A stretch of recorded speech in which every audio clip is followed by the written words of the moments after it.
Ce module est intitulé les opérateurs arithmétiques. Ce module vise également 5 objectifs. Le premier, nous allons faire la somme. Si vous voulez l'addition, comment cela se fait avec Excel? Nous verrons cela dans le premier point de nos objectifs que nous cherchons à atteindre. Le second objectif, c'est la soustraction avec Excel. Comment se fait-elle cette soustraction sur Excel? L'objectif 3, c'est de faire la multiplication sur Excel. L'objectif 4, nous allons aussi faire la division. Et nous allons, dans l'objectif 5, voir quelques outils d'efficacité. Nous voulons être efficaces dans le traitement des données sur Excel. Il nous faut donc quelques outils d'efficacité. Nous verrons tout cela dans l'objectif numéro 5. En bonus, nous verrons la recopie incrémentée, le renvoi à la ligne dans la même cellule, la mise en forme et format des données. Voyons l'addition ou bien la somme. Le tableau que vous avez sur cette page se trouve dans votre support de cours. Vous pouvez voir ça à la page numéro 10. Nous voulons calculer la somme des montants versés par le commercial Kwame. Comment nous allons le faire? Dans cette cellule, nous cliquons d'abord ici. Ensuite, nous allons dans le menu formule et nous allons insérer somme automatique. Quand je clique, ça donne égale somme et ça va sélectionner la plaque de cellules de C3. Vous voyez, c'est C3 à G3, c'est-à-dire C3 2.G3. Ça veut dire que Excel veut la somme des contenus de la plage de cellules de C3 à G3. Alors, si c'est bien ça, je tape OK. Et ça donne ce montant. Je ferai de même pour monsieur Iriebi. Mais là, je peux écrire, moi-même, je peux égal, je peux taper somme. Et puis, je peux sélectionner toutes les cellules qui vont rentrer dans la somme. Je ferme et je tape entrée. Égale somme. Je sélectionne et puis je vais taper entrée. Lorsque toutes les cellules dont nous allons additionner le contenu sont contiguës, ça veut dire se suivent comme dans le cadre de ces différentes cellules, on peut donc utiliser égale somme. Très important. C'est comme ça qu'il faut faire pour calculer la somme des cellules dans des cellules contiguës, dans des cellules qui se suivent. Tout ce qui est sur la ligne doit rentrer en ligne de compte dans le calcul de la somme. C'est très important. Comment fait-on lorsque les cellules que nous voulons additionner ne sont pas contiguës? Lorsqu'elles ne se suivent pas. Je vous donne cet exemple. Vous voyez M1 qui est peut-être le montant 1, la valeur est ici en K2. M2 qui est le montant 2, sa valeur est ici en M2. Et le montant doit apparaître ici en L5. Vous voyez que les cellules K2 et M2 ne se suivent pas. Et le résultat est ici. Comment on peut faire cela? On fait égale somme, on ouvre la parenthèse.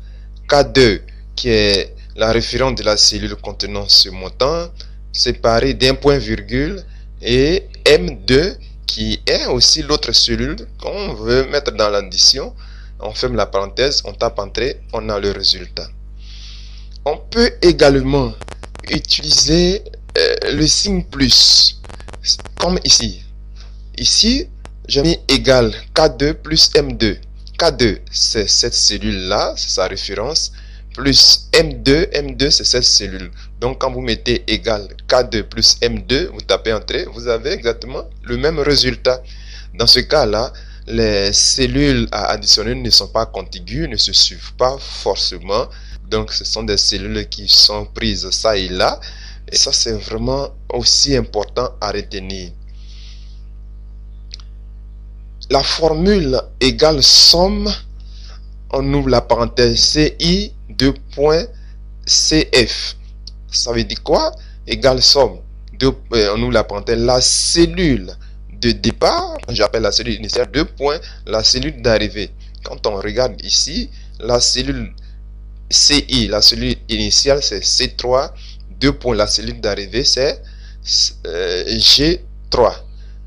Voyons la soustraction. Pour faire une soustraction, ce n'est pas non plus difficile. Nous avons cet exercice qui est ici, que vous avez également dans le support de cours qui donc accompagne cette formation. Vous pouvez avoir cela à la page 11. Voyons donc ce tableau. Nous allons calculer la durée de la Première Guerre mondiale qui a commencé en 1914 et qui a pris fin en 1918. Combien d'années ça a pu faire? Ensuite, la durée de la Deuxième Guerre mondiale qui a commencé de 1939 et qui a pris fin en 1945. Comment on peut avoir la durée de la Première Guerre mondiale?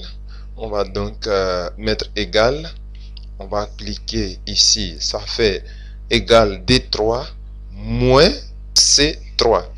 Donc pour faire la soustraction, vous devez utiliser simplement le si moins.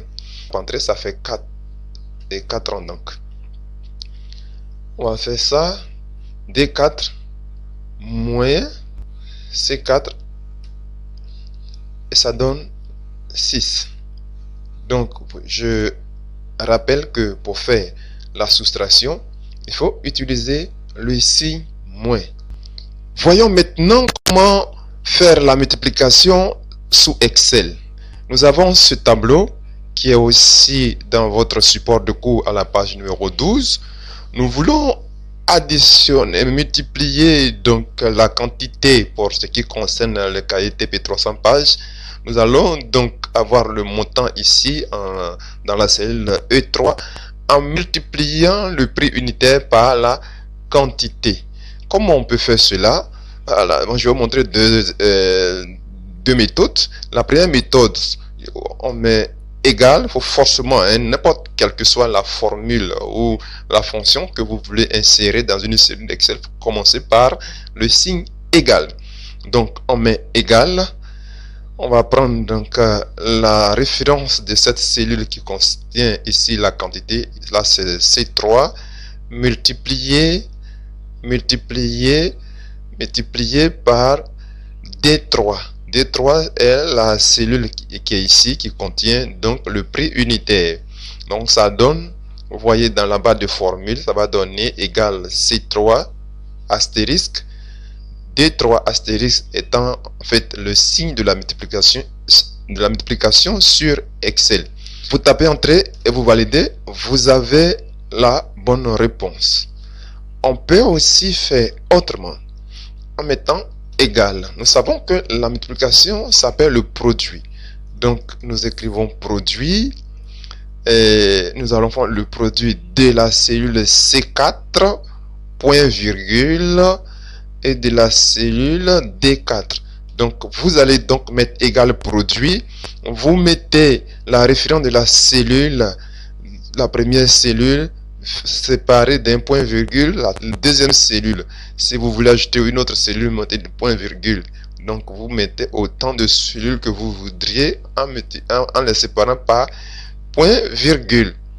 Et vous validez, entrée, vous avez le résultat. Donc je vais récapituler pour vous. Nous avons deux possibilités pour faire une multiplication. On va mettre égal. Ensuite, on va donc multiplier les références des cellules en utilisant le signe astérisque. Vous validez, vous avez le résultat. Ou bien vous mettez égal produit. Vous écrivez égal produit et Excel vous donne déjà ce qu'on appelle ça les fonctions qui commencent par PRO, donc par pro, donc produit. Donc vous allez donc ajouter dans la parenthèse les différentes références des cellules dont vous voulez les produits. Si c'est fini, je tape entrée, j'ai le résultat. Très simple, très simple. Ça, vous voyez, c'est pas du tout compliqué, hein? C'est très simple. Multiplication, c'est astérisque, ou bien c'est le mot produit. C'est magnifique, c'est simple la multiplication sur Excel. Pour la division sous Excel, c'est aussi facile. Nous allons dans ce tableau que vous avez également dans votre support de formation, la page numéro 12. Nous allons calculer les différentes prises unitaires. Vous voyez, cahier 300 pages. Nous avons la quantité ici, le montant total payé, mais nous voulons savoir quel est le prix unitaire. Donc, on va cliquer, on met égal D3, barre oblique, C3. D3 étant la cellule qui contient le montant et puis C3 étant le diviseur. La cellule donc qui représente le diviseur, vous validez, vous avez 450 qui est en fait le prix unitaire d'un cahier de 300 pages. On fera la même chose ici, égal D4, la barre oblique et C4, on valide avec entrée, on a 1250 égale D5, la barre oblique, C5, on valide, on a ce montant. Voilà. Nous allons, ce tableau, calculer les montants hors taxe. En réalité, il s'agit d'une facture. Voici les différents montants ici. Comment allons-nous trouver le montant hors taxe? On l'a déjà vu. Ici, nous allons simplement faire la somme de toutes les valeurs ici. Pour le faire, c'est pas compliqué. Donc, nous allons mettre égal, somme. Et puis, nous allons sélectionner toutes les cellules qui vont rentrer dans la somme. Donc, ça va faire égal somme de la cellule D3 à la cellule D5. On ferme la parenthèse. On valide. Voici donc le montant hors taxe. Nous allons calculer la TVA, la taxe sur la valeur ajoutée qui est 18%. La TVA, en fait, c'est 18% de cette valeur de montant hors taxe.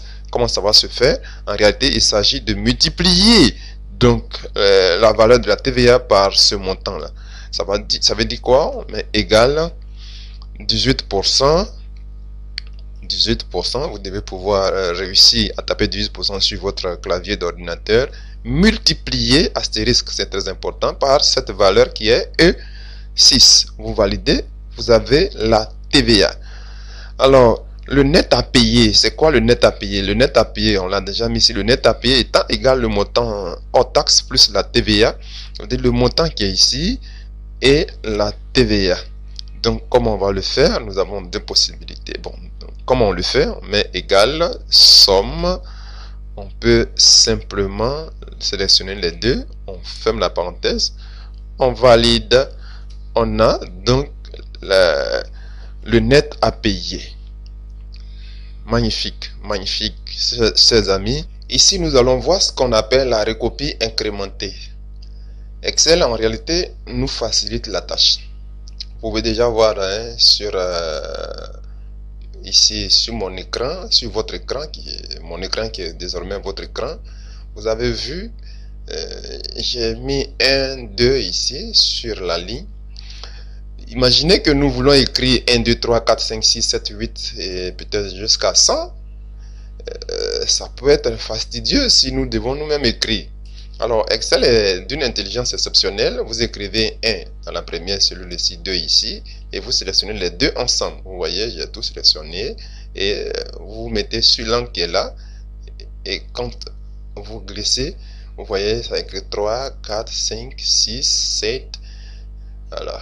Moi, je m'arrête peut-être à 12. Vous voyez, ça fait 1, 2, 3, 4, 5, 6, 7, 8, 9, 10, etc. Très important. C'est vraiment très important. Vous voyez, j'ai sélectionné et j'ai copié de la gauche vers la droite. Donc, ça va aller de valeur par valeur supérieure en ajoutant à chaque fois la différence des deux nombres. Ce que je vais dire, vous voyez là, par exemple, 10 et 5 et 10. La différence est 5. Donc, le plus petit étant 5, celui qui suit est 10. Celui qui va suivre naturellement, il est 15. Donc, à chaque fois, on va faire plus 5. Donc, quand je fais ça, il va faire plus 5, plus 5, plus 5, plus 5, plus 5, plus 5. Voilà. En haut ici, il a fait à chaque fois plus 1 puisque la différence entre 2 et 1 c'est 1. Donc on va faire 2 plus 1, 3 plus 1 pour avoir 4, 4 plus 1 pour avoir 5. C'est magnifique. C'est aussi la même chose quand je fais ça. Ça me fait cela. C'est aussi la même chose quand je fais ça. Vous pouvez essayer chez vous. Alors, qu'est-ce que ça devient quand je mets 22 21? Je vais dire que moi, je vais commencer du bas vers le haut. Bien sûr, ça va incrémenter par valeur inférieure. Donc, au fur et à mesure que ça va avancer, ça va diminuer. Les chiffres, ça marche, c'est comme ça. Et pour les jours de la semaine, j'ai mis lundi là. Lundi seul, quand je me mets sur ce petit point que j'ai dit, vous voyez, ça s'appelle lundi, mardi, mercredi, jeudi, vendredi. Et puis bon, voilà, ça reprend. Si je prends le mois de janvier, je dis ça me février, mars, avril, mai, ainsi de suite. Si je mets par exemple octobre, si j'écris octobre par exemple et que je venais à cliquer dessus et je mets sur ce, donc je glisse, ça fait novembre. Vous voyez, Excel est très intelligent. Maintenant, quand j'écris étudiant 1, naturellement, ça sera étudiant 2, étudiant 3, étudiant 4, étudiant 5, étudiant 6, etc. etc. Étudiant, c'est moi qui écris. Je pourrais plus aussi écrire note 1. Note 1, c'est note numéro 1, note numéro 2. Et si je viens vers le bas, ça devient note 1, note 2, note 3. Si je clique là, que je dis ici, ça va faire note 5, note 6, note 7. Voici ce que on va appeler la recopie incrémentée. Cette fois, nous allons voir comment créer plusieurs lignes d'écriture dans une même cellule. Qu'est-ce que cela veut dire? Imaginez que je vais écrire lundi, mardi, mercredi, jeudi, vendredi, samedi, dimanche, donc les 7 jours de la semaine. Généralement, si j'écris ici lundi, je dois écrire mardi ici, mercredi ici. Voilà. Et puis bon, jeudi, etc., etc. Mais moi, c'est pas ce que je veux. Je voudrais que dans cette cellule C-là, qu'il y ait en même temps mardi, mercredi, lundi, mardi, mercredi, jeudi, mais sur la ligne, sur l'horizontale, hein, sur la verticale. Sur la verticale. Et comment c'est possible? Je vais regarder un instant. J'ai écrit lundi. Et puis, je voudrais écrire mardi. Dans la même cellule. Comment je fais? Alors, vous avez cette possibilité, après avoir écrit lundi, pendant que le curseur est dans la même cellule, de maintenir sur votre clavier cette touche qu'on appelle la touche alternative, la touche Alt, et de taper Entrée sur le clavier. C'est ce que je vais faire ici. Je maintiens Alt, je tape Entrée. Vous avez vu que ça a créé une autre ligne. Là, je ne suis pas dans... Je suis dans la même cellule. Et puis, je suis dans la même cellule, je n'ai pas quitté la cellule. Donc, j'ai écrit mardi. Je fais exactement la même chose. Je fais Alt Entrée, j'écris mercredi. Je fais Alt Entrée, jeudi, ainsi de suite. Quand je vais quitter, que je clique ailleurs, vous voyez ce que ça a donné. Regardez, je suis dans la même cellule. Naturellement, ça a agrandi forcément la taille de la ligne trait sur laquelle j'ai écrit. Vous voyez, si je veux continuer, je fais Alt Entrée et j'écris vendredi. Vendredi. Voilà, c'est simple. Pour écrire dans la même cellule et créer plusieurs lignes d'écriture, au bout de chaque mot, vous faites Alt Entrée. Mais on peut aussi le faire de manière automatique. Vous voyez ici, il renvoie automatique à la ligne. Donc, je suis par exemple dans cette cellule ici. Si j'écris lundi, et que je devrais écrire mardi, je fais espace, j'écris mardi. Si je fais espace, j'écris mercredi. vous voyez que je suis dans la même cellule. Vous voyez ici. Donc ce n'est pas possible. Ce n'est pas ce que je veux. Même si je tape entrée, je sors carrément. Donc si je clique sur cette cellule et que je viens regarder où c'est écrit dans le menu accueil ici, renvoyer à la ligne automatiquement. Quand je clique là, ça met automatiquement la valeur qui déborde là à la ligne qui suit. Donc il suffit simplement au moins de diminuer la taille de la cellule et vous allez voir que mardi aussi est descendu. Maintenant il faudra augmenter ici pour voir. Ok, donc vous voyez, je l'ai fait avec renvoi à la ligne. Cette fois nous allons voir les formats des données. Vous savez que sur Excel, les informations, les données ont plusieurs formats. Ici, dans cet exemple, nous allons voir trois formats possibles: le format monétaire, le format nombre et le format date. Allons pour le format monétaire.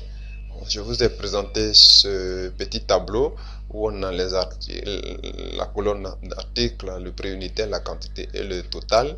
Ici, c'est juste une petite multiplication que nous allons faire. Nous voulons avoir le prix unitaire multiplié par la quantité et ça va donner un total. Alors je fais égal, on sait déjà prix unitaire multiplié par la quantité, je valide, on a ce montant. Mais regardez le montant 82 500 francs CFA. Si je le fais ailleurs, il n'y aura pas CFA juste derrière. On va le faire ici, hein. On va vérifier ensemble. C'est la même formule que je tape là, ça sort 82 500.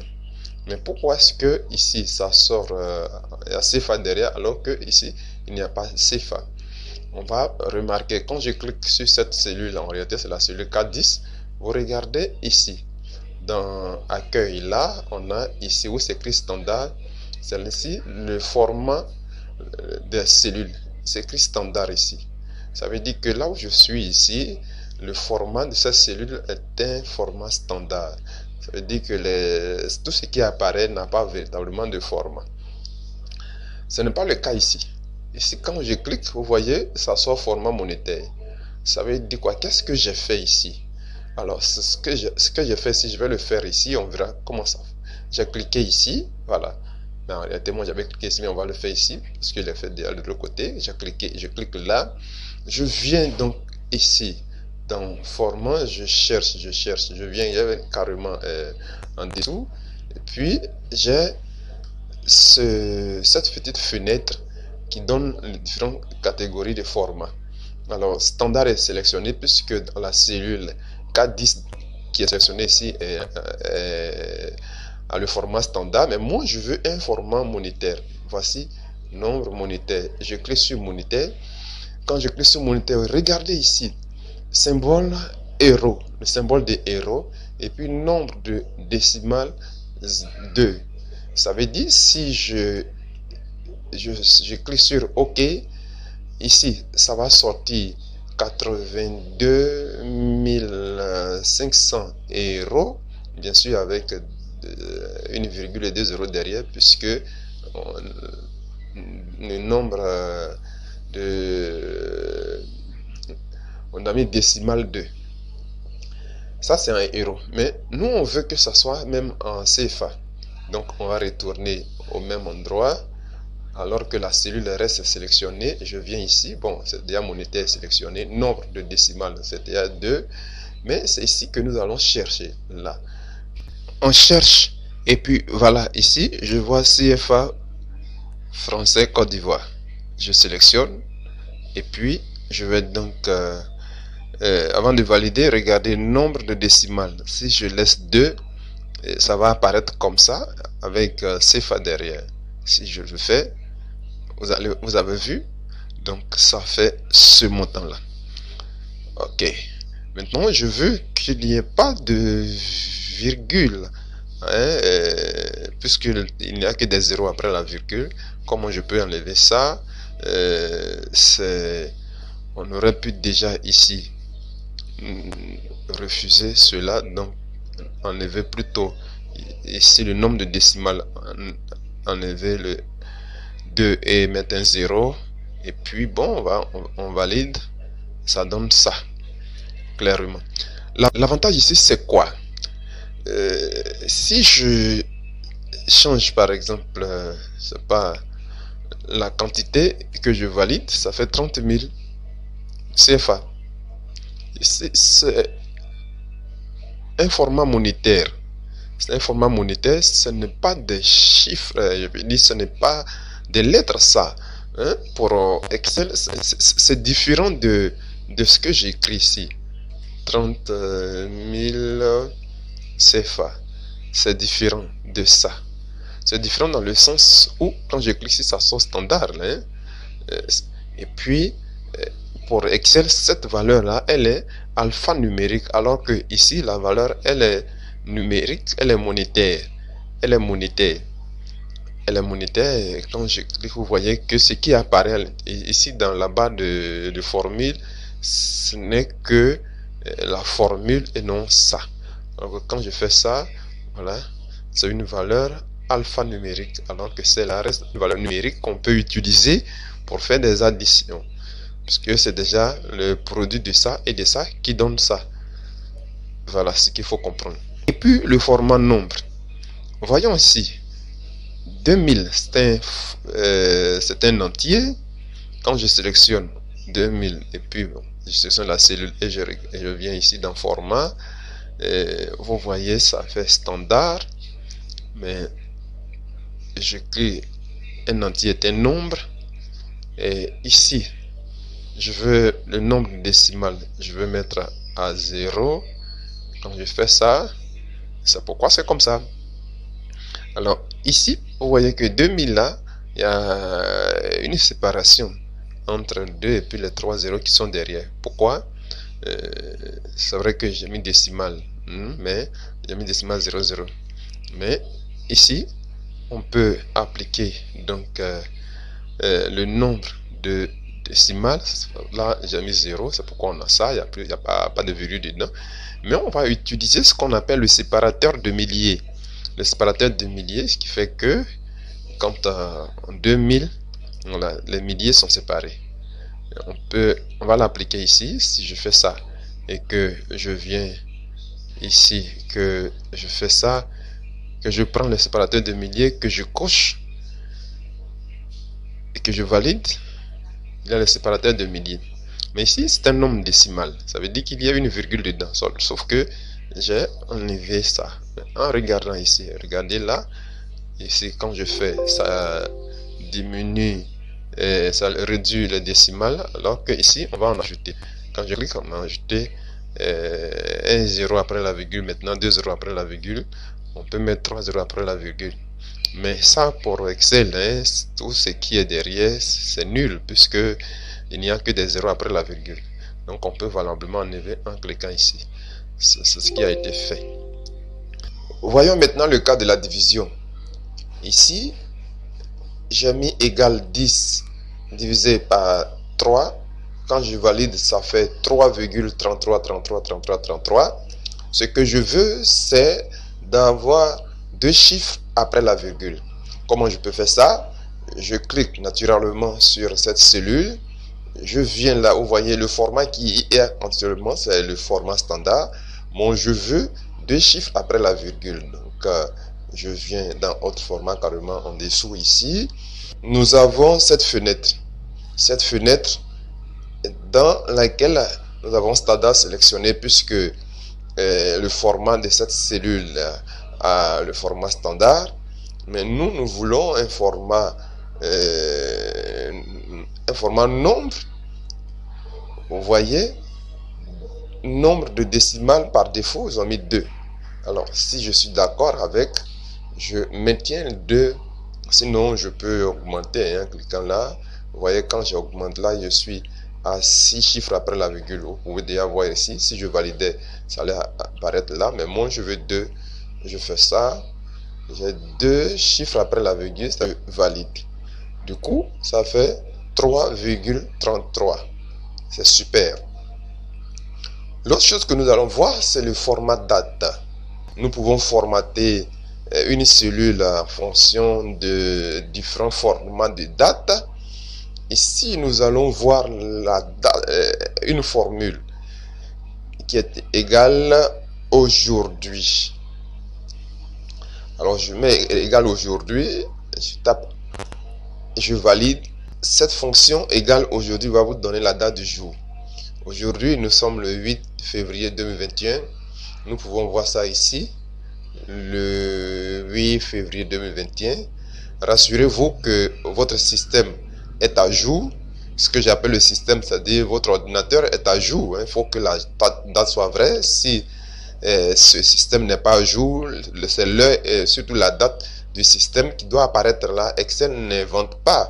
Excel va aller dans le système, c'est-à-dire dans l'ordinateur, pour lui demander quelle est la date d'aujourd'hui. Et Excel va l'afficher ici. Voilà ce que nous pouvons dire concernant les formats. Il y en a encore davantage que nous allons découvrir, mais pour l'heure, dans ce second module, voilà ce qu'on peut dire sur les formats. Merci, portez-vous bien et nous prenons rendez-vous pour le troisième module.